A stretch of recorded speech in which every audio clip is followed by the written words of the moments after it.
Hi friends, എല്ലാവർക്കും പുതിയൊരു വീഡിയോയിലേക്ക് സ്വാഗതം. അപ്പോൾ ഇന്നത്തെ റെസിപ്പി എന്ന് പറയുന്നത് വളരെ രുചികരമായിട്ടുള്ള ക്യാബേജ് കൊണ്ടുള്ള ഒരു ഐറ്റത്തിൻ്റെ റെസിപ്പിയാണ്. അപ്പം നമുക്കിത് എങ്ങനെയാണ് ചെയ്യുന്നതെന്ന് കണ്ടു നോക്കാം. അപ്പോൾ അതിന് വേണ്ടിയിട്ട് ഞാനിവിടെ ഒരു ബൗളിലേക്ക് 1 കപ്പ് ക്യാബേജ് ചെറുതായിട്ട് കട്ട് ചെയ്ത് ഇട്ട് കൊടുത്തിട്ടുണ്ട്. അതിലേക്ക് 1 ടീസ്പൂൺ ഇഞ്ചി വെളുത്തുള്ളി പേസ്റ്റ്, 1 ടീസ്പൂൺ മുളക് പൊടി, 1/2 ടീസ്പൂൺ മഞ്ഞൾപ്പൊടി, 1 ടീസ്പൂൺ മല്ലിപ്പൊടി, 1/2 ടീസ്പൂൺ ഗരം മസാല, ആവശ്യത്തിനുള്ള ഉപ്പ്. പിന്നീട് അതിലേക്ക് ചേർത്ത് കൊടുക്കുന്നത് 1 കപ്പ് അരിപ്പൊടിയാണ്. അതിനുശേഷം അതിലേക്ക് അതേ കപ്പിൽ തന്നെ 1 കപ്പ് കോൺഫ്ലോറും കൂടി ഇട്ട് കൊടുക്കുന്നുണ്ട്. ഇതെല്ലാം ഇട്ട് കൊടുത്ത് കൈവച്ച് ഒന്ന് നന്നായിട്ട് മിക്സ് ചെയ്യുക. പിന്നീട് അതിലേക്ക് അല്പം വെള്ളം ഒഴിച്ച് ഒന്ന് കുഴച്ചെടുക്കുക. പിന്നീട് അതിലേക്ക് ഇട്ട് കൊടുക്കുന്നത് നമ്മൾ കറിവേപ്പ് ചെറുതായി കട്ട് ചെയ്താണ്, അതും കൂടി ഇട്ട് കൊടുത്ത് ഒന്ന് നന്നായിട്ട് കുഴച്ചെടുക്കുക. അപ്പോൾ നമ്മൾ എണ്ണയൊക്കെ ഇവിടെ തിളച്ച് വന്നിട്ടുണ്ട്. അതിലേക്ക് നമ്മൾ കൈ കൊണ്ട് തന്നെ ഇട്ട് കൊടുക്കുക. അപ്പം നമ്മളിത് കുഴച്ചതിന് ശേഷം കൂടുതൽ സമയം വെക്കരുത്, കാരണം അതിൽ നിന്നും ക്യാബേജ് ആയതുകൊണ്ട് തന്നെ വെള്ളം ഇറങ്ങി വരും. അപ്പോൾ നമ്മളെ കൂട്ട് കുറച്ച് ലൂസായി പോകും. അതുകൊണ്ട് നമ്മളിത് കുഴച്ച പാട് തന്നെ നമ്മൾ ഫ്രൈ ചെയ്തെടുക്കാൻ വേണ്ടി ശ്രദ്ധിക്കുക. അപ്പോൾ നമ്മുടെ ഇതെല്ലാം ഒരു ഭാഗത്ത് നന്നായിട്ട് മൊരിഞ്ഞ് വന്നിട്ടുണ്ട്. ഒന്ന് തിരിച്ചും മറിച്ചിട്ട് നമ്മളിതിനെ ഒന്ന് മൊരിച്ചെടുക്കുക. അപ്പോൾ രണ്ടാമത്തെ പ്രാവശ്യം കൂടെ ചെയ്തെടുക്കാൻ ഉണ്ട്, അതും കൂടെ ഞാനൊന്ന് ചെയ്തെടുക്കുന്നുണ്ട്. അപ്പോൾ ഇത് നമുക്ക് 4 മണിക്കത്തെ ചായക്ക് സ്നാക്സ് ആയിട്ടൊക്കെ കഴിക്കാൻ വേണ്ടി നല്ല ടേസ്റ്റിയാണ്, അതുപോലെ തന്നെ നല്ല ക്രിസ്പിയുമാണ്.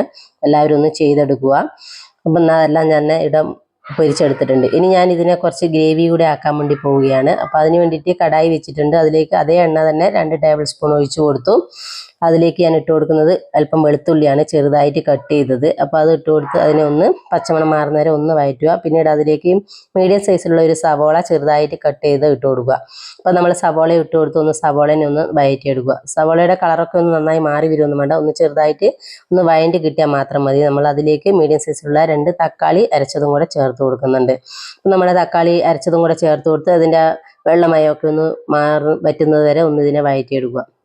വെള്ളമയമൊക്കെ ഒന്ന് വറ്റി വരുന്ന സമയം നമ്മളതിലേക്ക് 1 ടീസ്പൂൺ മുളക് പൊടി ഇട്ട് കൊടുക്കുന്നുണ്ട്. അപ്പം മുളക് പൊടി ഇട്ട് കൊടുത്ത് ഇതിനെ ഒന്ന് വീണ്ടും നമ്മൾ വഴറ്റുക. അതിലേക്ക് 1 ടേബിൾ സ്പൂൺ സോയാ സോസാണ് ഒഴിച്ചു കൊടുക്കുന്നത്.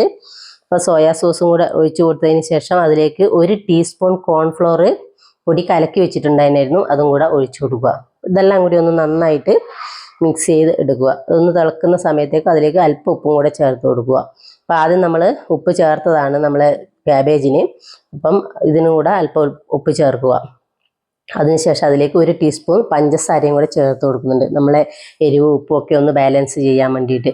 അതിനുശേഷം നമ്മൾ വറുത്ത് കോരി വെച്ച ക്യാബേജിൻ്റെ ഐറ്റം ഇട്ട് കൊടുക്കുന്നുണ്ട്. അപ്പോൾ അതും കൂടി ഇട്ട് കൊടുത്ത് നമ്മൾ ഒന്ന് മിക്സ് ചെയ്യുക. അതിലേക്ക് 1 അരമുറി ലെമൺ ജ്യൂസും കൂടെ ഒഴിച്ചു കൊടുക്കുക. അതിലേക്ക് അല്പം മല്ലിയിലയും കൂടി ഇട്ട് കൊടുത്ത് നമ്മുടെ ക്യാബേജ് മഞ്ചൂരിയൻ ഇവിടെ റെഡി ആയിട്ടുണ്ട്. അപ്പം എല്ലാവരും ഒന്ന് ട്രൈ ചെയ്യുക, ഫീഡ്ബാക്ക് അറിയിക്കുക. ഇതുവരെ സബ്സ്ക്രൈബ് ചെയ്യാത്തതുണ്ടെങ്കിൽ ഒന്ന് സബ്സ്ക്രൈബ് ചെയ്യുക, ലൈക്ക് ചെയ്യുക, ഷെയർ ചെയ്യുക. അപ്പോൾ ഒരു നല്ലൊരു വീഡിയോ ആയിട്ട് നാളെ വരാം.